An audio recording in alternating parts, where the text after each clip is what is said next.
Hey there, people. I am going to do the tag. My first tarot tag thing here, because maybe it'll be of interest to you guys. I'm going to also spin at the same time, because, first of all, the first deck that I ever owned, I don't have it anymore. And I keep feeling like that's actually a good thing, because the first tarot deck that I used to own, that I got from my mother when I was 16, just like everybody else, I think. Maybe it may have been 17. Don't even think so. It was the Hermetic Tarot. I will put a link to an unboxing or a walkthrough of that specific deck in the description. But I don't have it anymore, because I bought it, or we got it, my mum and I, unopened, so it was still sealed. And I was at that time quite attracted to the type of Hermeticism and the Rosicrucians and the alchemy, Kabbalah type European heritage in those areas. And so it kind of appealed to me from the outside, but once I'd opened it, I found quite a number of elements in there that I really didn't like. So one of the elements that I didn't like, that you may see also for yourself in the unboxing, in the cards, in the description, is that the person who drew the figures couldn't draw boobs properly. So, I mean, a boob is not just, let's just not go into all those details, okay? It was in Paris, in an esoteric bookshop of some sort, quite small, and I am so torn, you guys, because I binned the thing at some point. I actually threw it in the bin because I couldn't stand the fact that I couldn't work with it anymore. I just given up on the boobs. I'd given up on the, the lions. There's a lot of lions in the deck. I am a Leo, for those of you who didn't know already, because I've said so a couple of times already. The lion faces, the human faces, they're all so skewed, and to me they just look botched. It's like if I could have done a better job when I was 16 with drawing those pictures. However, I kept it for, I don't know, this is in me being 16. That will have been in 82 thereabouts, and I must have kept the deck well into the 2000s, and I used it on and off. I also owned a copy of Rachel Pollack's 78 Degrees, a book that I enjoyed. And in those days, the 80s, early 90s, there just wasn't that much that I could get my hands on in the terms of other decks. Even when I moved to Amsterdam, which was in 84, I believe, 85, I visited all the bookshops in the center of Amsterdam, and there were quite a number of them, good ones, interesting ones, also with esoteric departments and shelves and stuff. And all that I got to see that was different from the Hermetic back in those days would have been the Rider-Waite. And I didn't like the Rider-Waite. I still don't. I can't do anything with the Rider-Waite. I can kind of see how other people would find it appealing. And if you just got it in the right type of context, if somebody gave it to you at that age, or, then I can see how it would be very homey and very, that you can bond with it perfectly. I can see how that would work. Only my story is quite the opposite. I worked with that hermetic horror of cards, you know, the House of Horrors, for, I don't know, on and off for the first couple of years, like when I was 17, 18 years old. I took it along to Amsterdam, I kind of remember that. And it was never really at the top of my priorities. It just didn't, it was such a lot of work to, on the one hand, ignore the horrible drawings, and on the other hand, look at them closely enough that I could pick up on the imagery and to figure out all the references and all the, you know, the Kabbalah and all that type of stuff, which I kind of, you know, I am partly of Jewish descent, so I'm kind of drawn to that type of stuff. And I could see myself being drawn to it, but it was so much work to, it was, yeah. So, for some reason or other, particularly, you know, the way the deck responded to me was that, like, 4 times out of 5, if I drew just one card, or if I drew 3 cards, one of the cards would be typically the 9 of Swords, or the 8 of Swords, or the 10 of Swords. Always, always, always the 9 of Swords. Oh my gosh.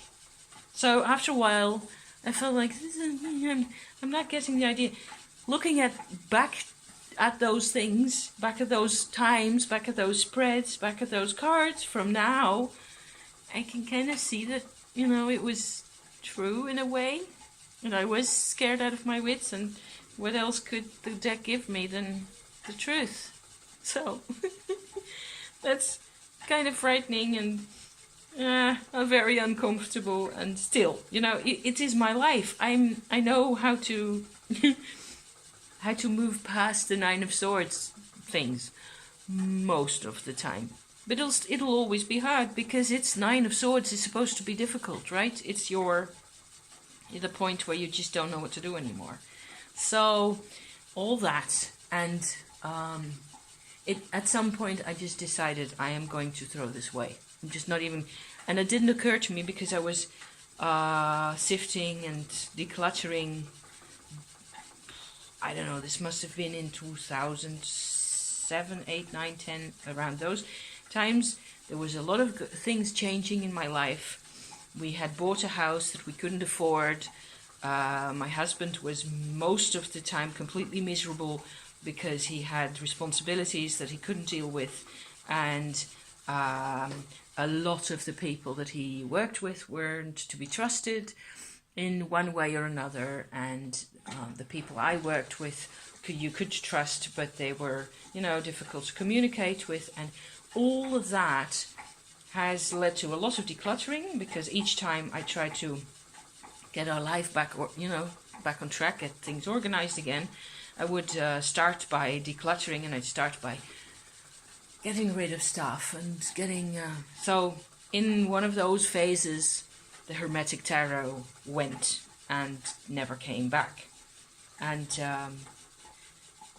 I suppose if I still had it now, I would just thrift it. I would just give it away to... because that's the thing that you would do nowadays, wouldn't you? You'd still see that it has value. It doesn't deserve to go in the bin, never. So, however, I wouldn't even necessarily call it my first tarot, because I didn't get a chance, and that's so typical of my life. Back in those days, I just didn't get a chance to interact with the imagery, and other than the things I've just said. However, things do get a lot more positive and a lot more interesting and a lot more fun to be in, especially for me, myself, in 2015. So that's quite a bit away from, you know, years and years have passed. And what I experienced in those years is between 2012 and 2015, I had what I call on my channel my soul retrieval experiences. And that has been enlightening and generally very exciting and very much coming into my own. And the day after I had my basic healing moment where the soul retrieval really came to me, and the retrieving of the soul part, I should say singular, that I had apparently lost or misplaced, that's all transpired. The day after that, I went into town and I got me this, the Visconti-Sforza Mary Packard tarot. And it had been kind of dragging at me for a while, and at that time it was just 15 euros, which is like nothing at all in dollars. So it was like, this is my deck. Now we're getting somewhere. I'd forgotten all about the Hermetic by then, and I didn't even see any connection. I didn't see any relationship between the imagery of the Hermetic and this type of imagery. So afterwards, I think we're in 2019 now, so I have worked with this deck on and off for maybe 3 years or so. At the beginning of 2018, I started discovering the channels on YouTube. I had been subscribed to Kelly Ann Maddox's channel for about a year or so, I think, and I learned that there was much more. And of course, I'd seen decks in the shops as well. Only in the Netherlands, we do not have what I would call a tarot culture or an oracle culture at all. We are just too down to earth, is what I would describe us as. To believe and to let go and all that type of stuff. And people are finding out that there are other planes of existence out there, you know, around us. Which is kind of funny, or if you've always been kind of immersed in other planes of life and sort of forced at knife point more or less to acknowledge that there are other things in life, there's more going on, there's karma, there's astrology, there's all sorts of, that's normal, that's the real life, and all the down-to-earth stuff is just one really rather limited plane of existence, right? Then well, anyhow, I don't know where my sentence started. I am going to finish it like this. Hopefully with a smile, you know. I worked with the Mary Packard for quite a while. I found it extraordinary because I discovered that if you want to see about the soul retrieval, it's in the channel somewhere at the beginning where I started off in September 2018. I started describing those things for the world out there. The thing is that I, in that past life experience that I kind of apparently have this link to, I don't really know all that much about it. I haven't got any details or any geography necessarily. I've always felt a really strong connection in particular to this deck, and I have kind of felt that it belongs in my life somehow. It's very strange, really. So it feels very comfortable, it feels warm, and like I have worked with this in that past life. It's possible. And I did find in my descriptions about the soul retrieval, I go into that in more detail. I found the soul part of myself that I'd lost, that I couldn't really live without, at the bottom of what's called an oubliette, a well, or it may also have been a dungeon in the earth, underneath a hole in the ground, a deep hole. And I was utterly shocked and stunned when I discovered last year that actually some of these types of tarot cards were found in a well at the Visconti-Sforza Palace in Milan. Yo, weird things going on here. There wasn't any more info, and I've dug in the internet for days. I haven't been able to find out any more about this well, or about the palace of the Sforzas, or any of it. I haven't gone there. I haven't been there. Maybe I should go there. It's possible. It's a possibility. But then again, all of it is in the past. And I live now. I live here. I live in the Netherlands. Okay? So, this would actually qualify as my first tarot in the sense that I got another copy because I'd not binned but given away my 78 degrees. So I got another copy of that. And I sort of used the guidebook that came with Mary Packard and sort of gradually at home, safe and sound, you know, got into figuring out what the cards meant.